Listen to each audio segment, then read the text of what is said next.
vintage look in Photoshop. So go ahead and new file, default Photoshop size, and create.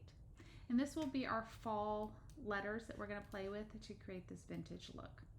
So we're going to start off by just creating some background colors, and this will be kind of a 70s retro thing we can pull from.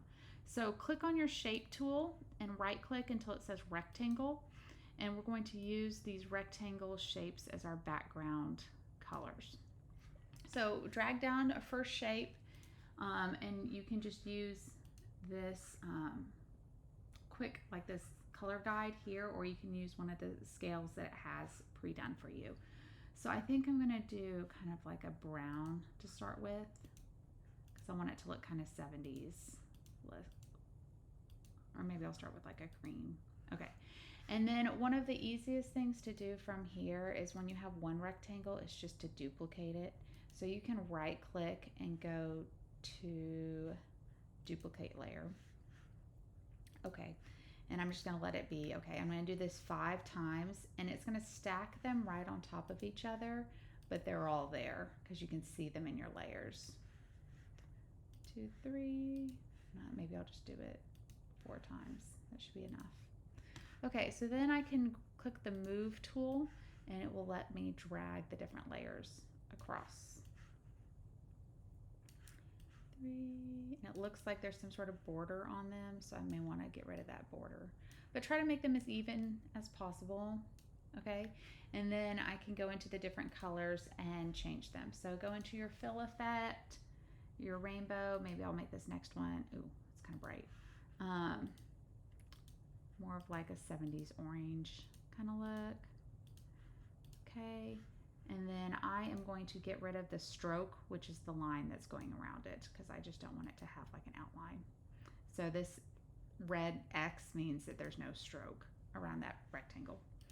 Okay, so copy 2, click in here, maybe this one's more of a red, because this is a fall, it's gonna look like fall.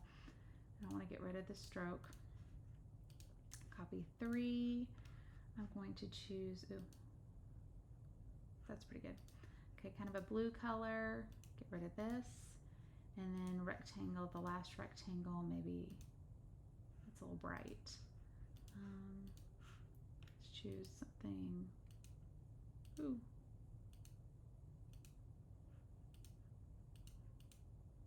Here. Okay, and then I'm gonna get rid of the stroke. So it really doesn't matter which colors you choose, just choose some that remind you of fall. Okay, so once you have 5 colors in and your background is done, you can click all 5 rectangles, hold the shift, click the first one and the last one, holding the shift the whole time, and then you're gonna right click and go to merge visible, okay? And it's gonna merge these layers all together. Okay, so you have a background layer. Now you can hit the plus sign, and we're gonna add the text on top. So again, go to the T for text. Just click once, and it will put some Latin in, but then you can type what you wanna type, and we're gonna type in fall. Okay, I'm going to change this font. Don't like this font for this. So you can come over here to the character type and just choose something that reminds you of fall. Okay.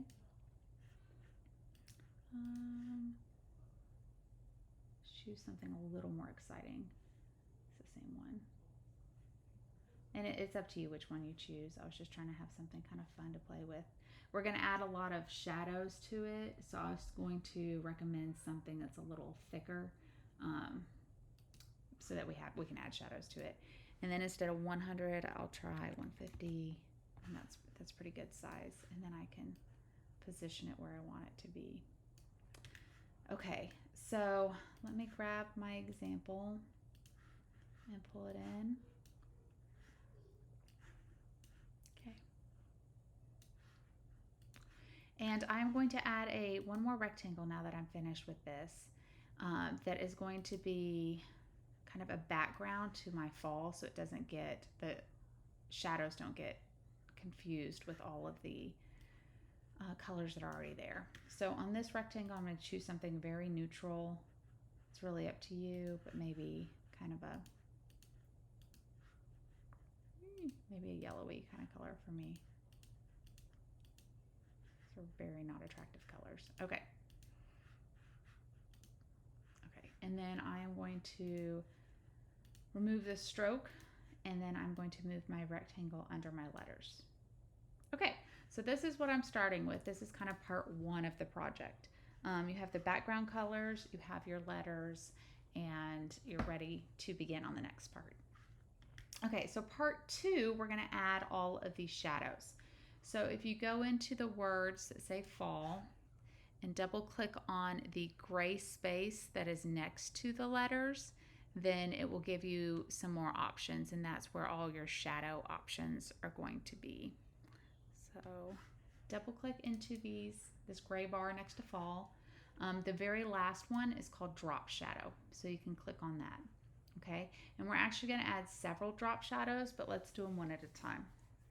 So the first drop shadow, I'm going to choose normal, just a normal type of shadow. I'm going to choose this color here, and if you notice, if I hover up at the top where my colors are, or I come over here, will it let me do this? Yes. There should be an eyedropper tool that will color match the different colors in my background, which is what we're going to do. So I'm going to hit OK to color match. And then you just want to play around with the size. See how when I got huge, it looks kind of faded. So I'm going to choose kind of just a medium size, medium kind of spread. And then you want to start with a small distance, and as we go up, we're going to go higher and higher and higher. Okay. Blend mode normal, noise 0. You can add more noise if you want it to look like, see how it's kind of dotted, but no noise makes that go away. Okay. And then you can change the angle of shadows. So if you want them to be at different angles, you can do that as well. Okay, so I think I've played with all of these. Darken may be fine when you're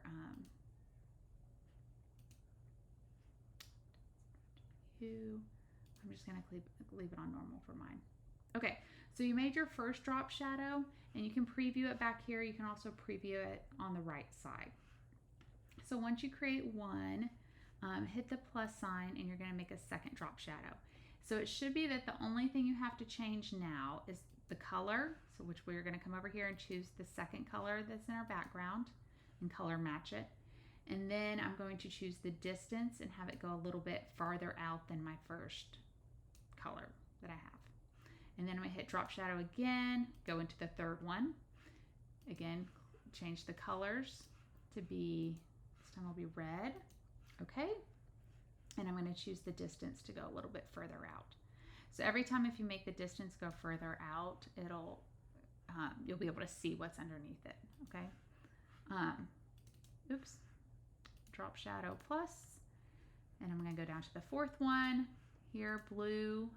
Okay. And then I am going to move my distance a little further out. Okay. And then the last one plus drop shadow, green. And then I'm going to move my distance even further out.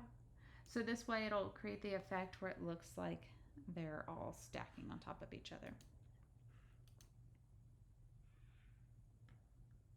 Okay, I wonder. Yeah, I would just leave the spread and the size kind of all the same as you go out on these. And then the opaquency is how see-through it is, and I would leave that at 100%. So if your opaquency is not 100, I would move it to 100 because it'll kind of just look weird without it. Okay, and then hit OK, and it should create kind of this shadowy look for you. If you want to make it look old-fashioned, I have included an old-looking paper in Google Classroom. So you can go into the texture, drag it on top. I would fill the entire page with this old texture, and then you want to make it see-through so you can see what's underneath. So change the opaquency down to like 30, 40, 50%, whatever makes sense to you that you like the way it looks.